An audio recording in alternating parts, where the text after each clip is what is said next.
Hi friends, Kavichandra audio நாவல் சேனலுக்கு அன்புடன் உங்களை வரவேற்கிறேன். சேனலை சப்ஸ்கிரைப் செய்யாமல் தொடர்ந்து கேட்டுக்கொண்டிருக்கும் நண்பர்களே, உங்களது சப்ஸ்கிரிப்ஷன், லைக்ஸ், ஷேர்ஸ், கமெண்ட்ஸ் எங்களை அடுத்த நிலைக்கு கொண்டு செல்வதோடு உங்களுக்காக இன்னும் புதிய முயற்சிகளை செய்ய வைக்கும். அதனால் மறக்காமல் சேனலை சப்ஸ்கிரைப் பண்ணிட்டு உங்களது அன்பை லைக்ஸ், ஷேர்ஸ், கமெண்ட்ஸ் மூலமாக எங்களுக்கு தெரிவியுங்கள். கதைகளை தொடர்ந்து நீங்கள் கேட்க விரும்பினால் அப்படியே பக்கத்தில் இருக்க பெல் பட்டனை கிளிக் பண்ணுங்க. வாங்க கதைக்குள்ள போகலாம். யானும் 16.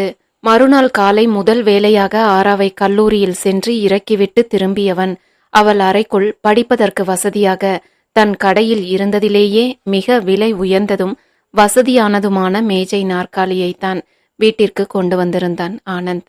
அதை தன் கடையில் வேலை செய்யும் ஊழியர்களை கொண்டு இறக்கி அறைக்குள் எடுத்து செல்ல ஆனந்த் முயன்று கொண்டிருக்கும் போது அதையெல்லாம் பார்த்தவாறு அங்கு வெளிக்காற்றுக்காக சாய்வு நாற்காலியில் அமர்ந்திருந்த சகுந்தலா, என்னப்பா இது என்றிருந்தார். இது தனுக்காகம்மா, அவங்க படிக்க ரூம்ல சரியான வசதி எதுவும் இல்லை, நேத்தே ரொம்ப கஷ்டப்பட்டாங்க என விலக்கியவனை சகுந்தலா சிறு மெச்சுதலோடு பார்த்து கொண்டிருக்க, சரியாக அதே நேரம் பக்கத்தில் இருந்த தன் வீட்டு கேட்டை திறந்து கொண்டு அந்த வழியாக உள்ளே நுழைந்த அகல்யா அந்த மேசை நாற்காலியை பார்த்தவாறே, நானே உன்கிட்ட சொல்லணும்னு இருந்தேன் தம்பி, நல்ல வேலை சரியா நீயே கொண்டு வந்துட்ட. மாமாவுக்கும் ஒரு மேசை நாற்காலி வேணும், இத முன்பக்கம் இருக்க அறையில இறக்கிட சொல்லு என்றால் அவள் வீட்டின் பக்கம் கையை காண்பித்தவாறு அகல்யா. ஓ, மாமாக்கும் வேணுமாக்கா, நான் இப்போ கொண்டு வர சொல்றேன் என்று ஆனந்த் விளக்கம் அளிக்க துவங்கவும், நான் இதை உள்ள வைக்க சொல்றேன் தம்பி என்றிருந்தார் சற்று அழுத்தமான குரலில் அகல்யா.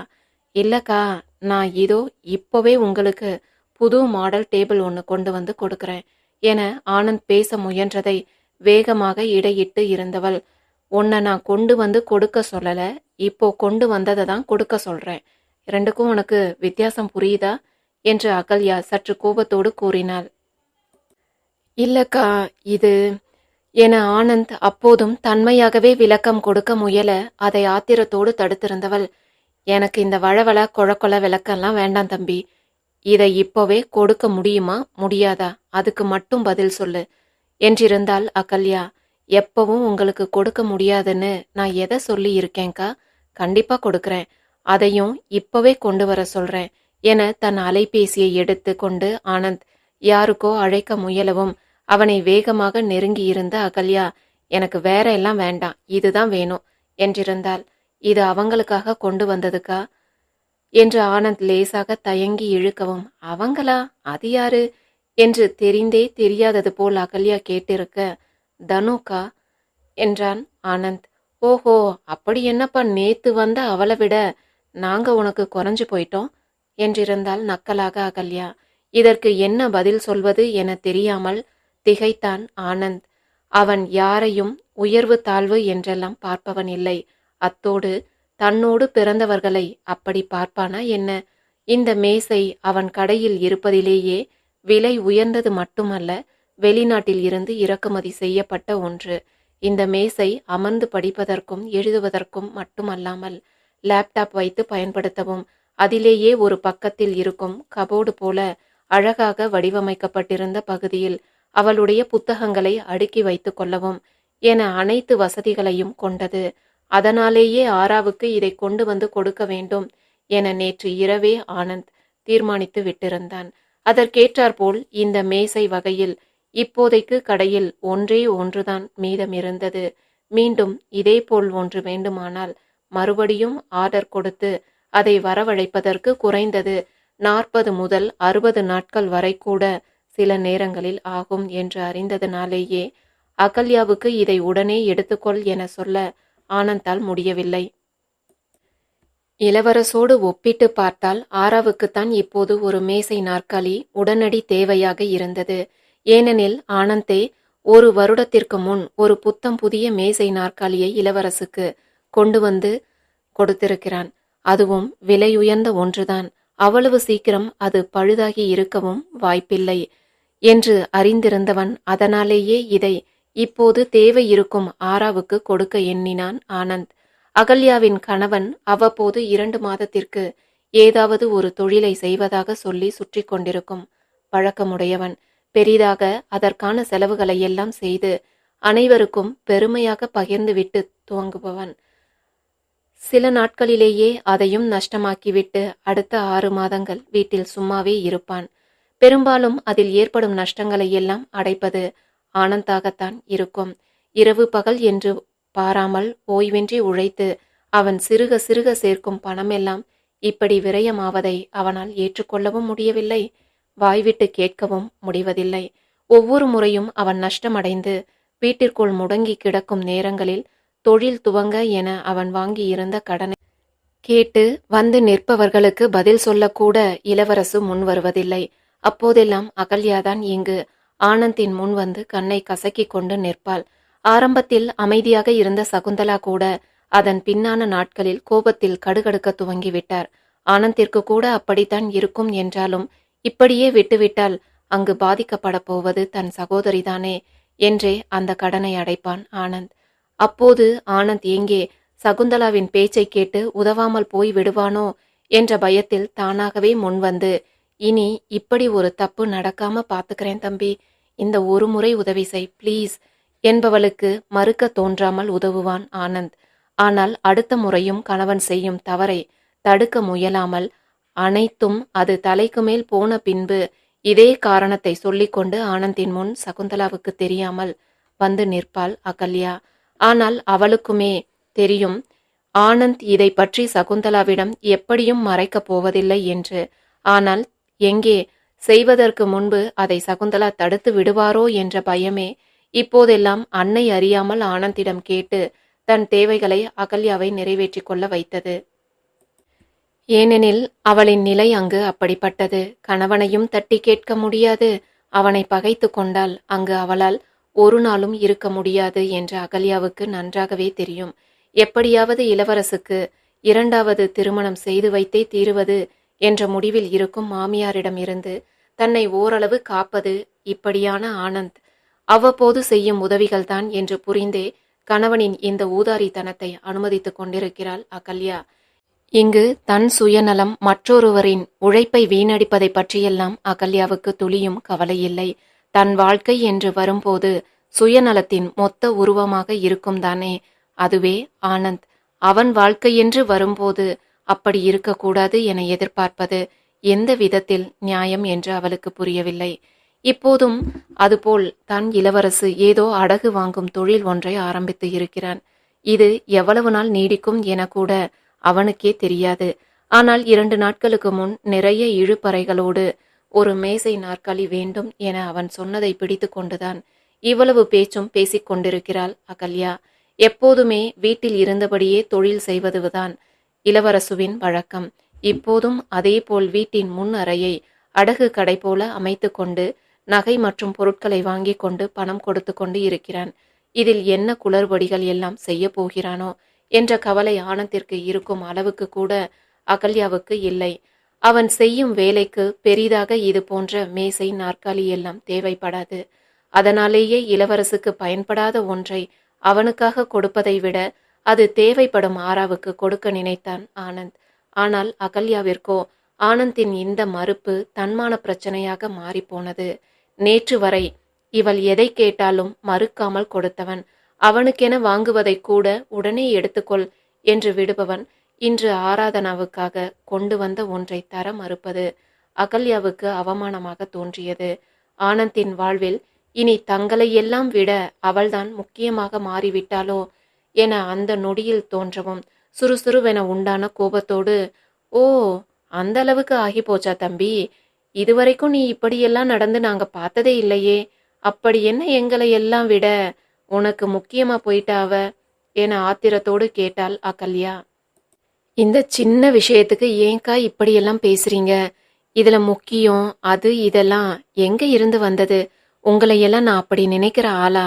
இது அவங்களுக்கு படிக்க கொஞ்சம் வசதியா இருக்குமேன்னு தான் நினைச்சேன், அவ்வளவுதான் என்றவனை ஒரு மாதிரியாக பார்த்தவள், ஏன் அந்த வசதி உங்க மாமாவுக்கு இருந்தா ஆகாதா? இல்ல உன் பொண்டாட்டி அப்படியே எல்லா வசதிகளோடும் பிறந்து வளர்ந்தவளா? நம்ம கடையில உன் பொண்டாட்டிக்கு வசதியா வேற டேபிள் சேரே இல்லையா? கடையே உன்னோடது தானே தம்பி.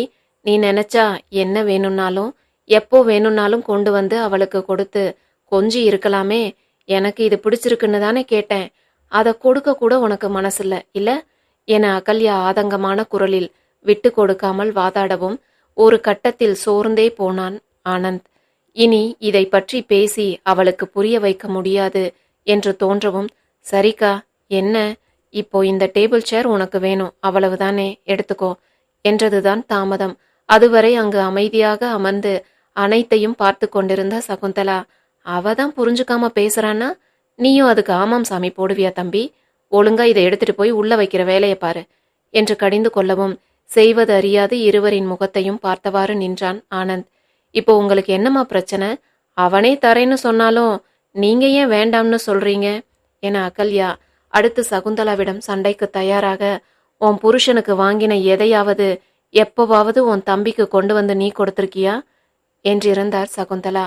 சகுந்தலாவின் இந்த நேரடி கேள்வியில் பதிலின்றி திகைத்து அகல்யா நிற்கும் போதே, மா, எதுக்கு இந்த பேச்செல்லாம் என்று ஆனந்த் குறுக்கிடவும், இதெல்லாம் நீ பேச வேண்டியது. பாசம் பூசம்னு நீதான் பேசல, என்னையாவது பேச விடு என்று ஆனந்தின் வாயை அடைத்திருந்தார் சகுந்தலா.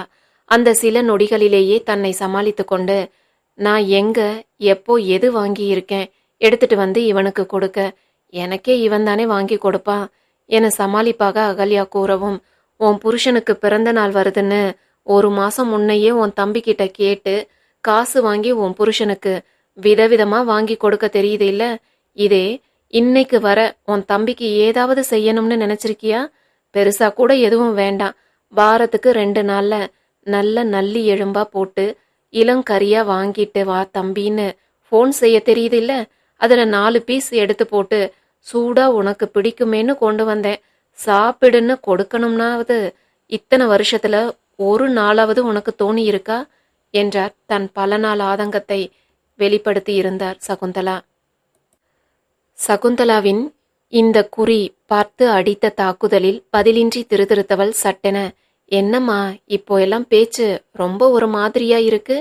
புது மருமக வந்ததும் நாங்க எல்லாம் வேண்டாவதால ஆகிட்டோமா? ஏன் நாங்க கொடுத்தாதான் இவன் என் தம்பியா, இல்லனா வெளியால் ஆகிடுவானா என்ன என்றால் சமாளிப்பாக அகல்யா.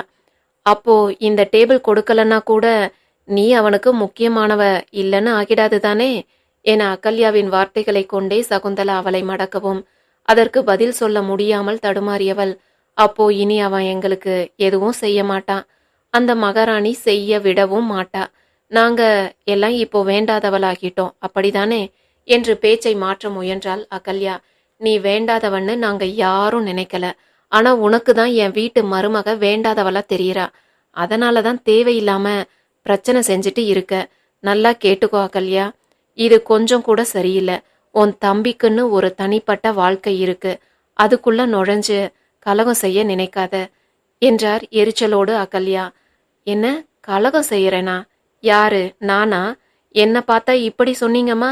என் தம்பி வாழ்க்கையில நான் ஏமா பிரச்சனை செய்ய போறேன்? அவன் நல்லா இருக்கக்கூடாதுன்னு நான் ஏமா நினைக்க போறேன்? எப்படிமா உங்களால இப்படி மனசாட்சியே இல்லாம பேச முடியுது? உங்க பொண்ணு என்ன பத்தி இப்படி பேசுறது உங்களுக்கே தப்பா தெரியலையா என லேசான அழுகையோடு அகல்யா கேட்கவும், அவ்வளவு நேரம் சகுந்தலா பேசுவது மிக அதிகம் என எண்ணி உருகி கொண்டிருந்தவனுக்கு, என்னம்மா இதெல்லாம்? அக்கா ஏதோ ஆசைப்பட்டு கேட்டா, நீங்களும் ஏம்மா இப்படி என்று இருவருக்கும் இடையில் ஆனந்த் நுழைந்தாலும் அவனை திரும்பி பார்த்து முறைத்தவர், இங்க பாரு அகல், உனக்கும் உன் புருஷனுக்கும் என்ன வேணும்னாலும் அதை உரிமையோடு உன் தம்பிக்கிட்ட கேட்டு வாங்க உனக்கு எல்லா அதிகாரமும் இருக்கு. நீ அதை செஞ்சாலும் அதுல நான் தலையிட மாட்டேன். ஆனா இப்போ அவன் பொண்டாட்டிக்கு அவன் எடுத்துட்டு வந்ததுதான் வேணும்னு நிக்கிற பாரு, இதுதான் தப்பு. அதிகமா போனா இன்னும் 2 மாசம் உன் புருஷன் இந்த தொழிலை செஞ்சாலே பெரிய விஷயம், அதுக்குள்ள அதுல என்னென்ன பிரச்சனைகளை எல்லாம் இழுத்துட்டு வந்து நிக்க போறான்னு முதல்ல யோசி. அதை எப்படி சரி செய்யறதுன்னு இப்பவே தயாராகு. அதை விட்டுட்டு இங்க வந்து பிரச்சனை பண்ணாத. உன் வாழ்க்கைய முதல்ல சரி செய்ய பாரு என்றவர் அதே வேகத்தில் ஆனந்தின் பக்கம் திரும்பி, வேடிக்கை பார்த்துட்டு நிக்காம உள்ள எடுத்துட்டு போய் வைக்கிற வேலையை பாரு தம்பி என ஆனந்தையும் கடுகடுத்து விட்டு உள்ளே சென்றார் சகுந்தலா. சகுந்தலா சென்ற திசையையே செய்வதறியாது சில நொடிகள் பார்த்து கொண்டிருந்தவன் அவரின் பேச்சை மீற விரும்பாமல் தயக்கமாக திரும்பி அகல்யாவை ஒரு பார்வை பார்த்துவிட்டு அங்கிருந்த வேலையாட்களுக்கு விழி அசைவிலேயே கட்டளையிட்டு முன்னே சென்றான் ஆனந்த். அதன்படி ஆனந்தை பின்தொடர்ந்து வேலையாட்கள் அந்த மேசை நாற்காலியை தூக்கி கொண்டு மாடி ஏறி செல்வதை ஒரு முறைப்போடு பார்த்தபடி நின்றிருந்த அகல்யாவுக்கு அழுகை பீறிட்டு கொண்டு வந்தது. சகுந்தலா சில நேரங்களில் இப்படி முகத்தில் அடித்தது போல் பேசுவது ஒன்றும் புதிதல்ல. பல நேரங்களில் ஆனந்திடம் உரிமை பாராட்டுவதில் கீதாவுக்கும் அகல்யாவுக்கும் இடையே நடக்கும் பிரச்சனைகளின் போதும் கூட ஆனந்தின் பக்கம் நின்று இவர்கள் இருவரையும் கடுமையாக கடிந்து கொள்வதுண்டு சகுந்தலா. ஆனால் அப்போதெல்லாம் சகுந்தலாவின் முன் அமைதியாக இருந்தாலும் சகுந்தலா அங்கிருந்து நகர்ந்ததும் அவர் அறியாமல் இவர்கள் இருவருக்கும் அவர்கள் கேட்டதை செய்து கொடுத்து விடுவான் ஆனந்த். இப்போதும் அப்படியே சகுந்தலா உள்ளே சென்ற பிறகு அந்த மேஜை நாற்காலியை தனக்கு கொடுத்து விடுவான் என்று எண்ணி பார்த்து கொண்டிருந்த அகல்யாவுக்கு அப்படி ஆனந்த் செய்யாமல் உள்ளே எடுத்து சென்றது பெரும் ஏமாற்றத்தை கொடுத்தது. ரேகா அன்று சொன்னது போல் இனி அவன் வாழ்வில் தாங்கள் எல்லாம் வேண்டாதவர்களாகி போனோமோ என்று தோன்றவும் அவனின் ஆதரவோடே தன் வாழ்க்கை எந்த பிரச்சனையும் இல்லாமல் சென்று கொண்டிருப்பதனால் இனி அது என்ன ஆகுமோ என்று உண்டான பயமும் பதட்டமும் சேர்ந்து கொண்டதில் அழுகையாக வெடிக்க வேகமாக தன் வீட்டிற்கு சென்றாள் அகல்யா. தன் அறைக்குள் அந்த மேஜை நாற்காலிக்கு இடம் பார்த்து சரியாக வைத்த ஆனந்த் வேலையாட்களை கடைக்கு திரும்ப அனுப்பி வைத்தவன் அந்த மேஜை நாற்காலியின் முன் நின்று அதையே பார்க்க ஆனந்தின் மனக்கண்ணில் ஆரா அதில் அமர்ந்து படிப்பது போல் ஒரு பிம்பம் வந்தது. நேற்றில் இருந்தே இந்த மேஜை நாற்காலியை ஆராவுக்கு கொண்டு வர வேண்டும் என்று அவன் யோசித்த நொடியில் இருந்து இந்த காட்சி பலமுறை அவன் மனதில் வந்துவிட்டது. அதில் அமர்ந்து புன்னகையோடு ஆரா தன்னை திரும்பி பார்ப்பது போல் இப்போதும் தோன்றவும் இதற்காகவே அகல்யாவுக்கு விட்டு கொடுக்காமல் இருந்தது சரியே என்று அந்த நொடி முதல் முறையாக ஆனந்துக்கு அழுத்தமாக தோன்றியது. அன்று மாலை ஆராவை கல்லூரி முடிந்து அழைத்து வரும்போது கூட மேசை நாற்காலியை பற்றி ஆனந்த் எதுவும் சொல்லியிருக்கவில்லை. வேறு ஏதேதோ பேசிக்கொண்டே வந்தவர்கள் வீட்டிற்குள் நுழைந்ததில் இருந்து ஆராவையே தான் ஆனந்தின் பார்வை தொடர்ந்து கொண்டிருந்தது. அந்த மேசை நாற்காலியை தன் அறையில் கண்டவுடன் அவளிடம் ஏற்படும் மாற்றங்களை காண வேண்டி ஆராவின் ஒவ்வொரு செய்கைகளையும் கவனித்து கொண்டிருந்தான் ஆனந்த். இயல்பாக அறைக்குள் நுழைந்தவளின் பார்வையில் அந்த மேசை நாற்காலி விழவும் ஆச்சரியத்தோடு விழிகளை விரித்து ஆனந்தை விழிகள் மின்ன திரும்பி பார்த்தவள் சட்டென உண்டான ஒரு குதூகலத்தோடு அதை 2-8 குதித்தபடி நெருங்கி மெல்ல ஆசையாக விரலால் வருடினாள் ஆரா. அவளின் அந்த குதூகலத்தை ஒரு மன நிறைவோடு பார்த்தவாறே ஆராவை நெருங்கியவன் பிடிச்சிருக்கா என்றான் நெகிழ்வான குரலில். அதில் ஒரு சம்மதமான தலையசைப்போடு என்றாள் ஆரா. அதில் அவன் எதிர்பார்த்த ஏதோ ஒன்று கிடைக்காமல் போகவும் அவ்வளவுதானா என்றான் ஆனந்த்.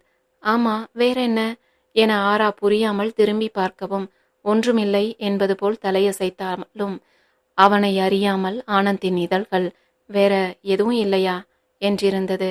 இப்போது நிதானமாக திரும்பி அவனை பார்த்தவள் வேற என்ன என்று கேள்வியாக பார்க்கவும் அப்போது சுவரில் சாய்ந்து ஒற்றை காலை மடித்தவாறு நின்றிருந்தவன் இல்ல இப்படி எதுவும் இல்லையா என்று நேத்து அவள் செய்தது போல் கைகளை இதய வடிவில் வைத்து காண்பித்தான் ஆனந்த். அதை கண்டு புன்னகைத்தவள் ஏன் இல்லாம நிறைய இருக்கே என்றவாறே நேற்றை போலவே கையை சேர்த்து வைத்து அதன் வழியே அவனை பார்த்து புன்னகைத்தாள் ஆரா. அதன் பின் ஆனந்த் கடைக்கு கிளம்பி சென்று விடவும் மாலை வரை சகுந்தலா மற்றும் கஸ்தூரியோடு அமர்ந்து பேசிக் கொண்டிருந்தாள் ஆரா. அன்று ஆனந்த் செய்த ஏற்பாட்டின்படி இங்கு அவளுக்கு செய்வதற்கு எந்த வேலையும் இல்லாமல் போகவும் படிக்க துவங்குவதற்கு முன் கொஞ்ச நேரமாவது கீழே அவர்களோடு சென்று அமர்ந்திருந்தாள் ஆரா. அதன் பின் ஆரா படிக்க துவங்கிவிட அவளுக்கு நேரம் செல்வதே தெரியவில்லை. எந்த இடையூறோ இடைஞ்சலோ இல்லாமல் புத்தகத்தில் மூழ்கி இருந்தவளையே பார்த்தவாறு உள்ளே வந்தவன் வசதியா இருக்கா வேற எதுவும் வேணுமா என்றான். அந்த குரலில் தலையை நிமிர்த்தியவள் எந்த வசதியும் இல்லாம வளர்ந்த ஆள்தான் விஸ்வானா. இதுவே எனக்கு அதிகம்தான். எந்த வசதியும் எனக்கு வேண்டாம். ஒரு ஓரமா எந்த இடைஞ்சலும் இல்லாம எனக்கு இடம் கொடுத்தாலே சந்தோஷப்படுவேன். இவ்வளவு எல்லாம் செஞ்சுட்டு இன்னும் என்ன வேணும்னு கேக்குறீங்க என்றால் புன்னகையோடு நான் எதுவும் செய்யல. இதையெல்லாம் பெரிய விஷயமா பேசாதீங்க.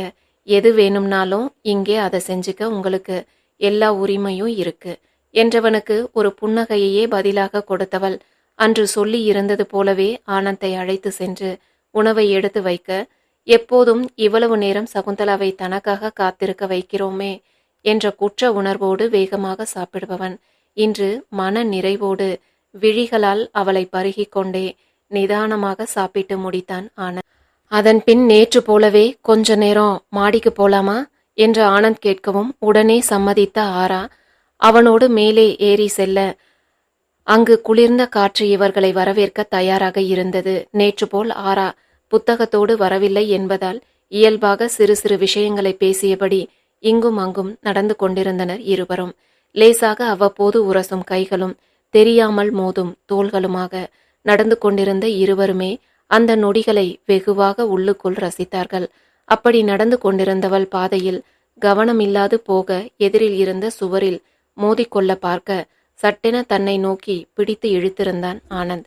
இதை கொஞ்சமும் எதிர்பாராமல் அவன் மேலேயே மோதி நின்றவளை ஆனந்த் தாங்கி பிடித்திருக்க, இருவரின் விழிகளும் மோதிக்கொண்டதில் ஒன்றை ஒன்று பிரிய மனமில்லாமல் போகவே அப்படியே இமைக்காமல் பார்த்தபடி நின்றனர் இருவரும்.